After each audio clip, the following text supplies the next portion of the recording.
الذي خلقني فهو يهدين والذي هو يطعمني ويسقين وإذا مرضت فهو يشفين والذي يميتني ثم يحيين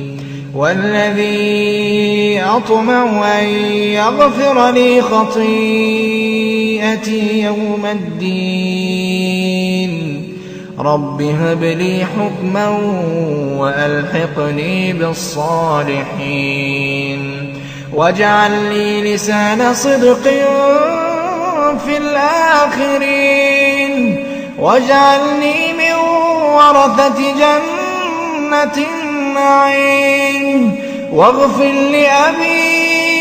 إنه كان من الضالين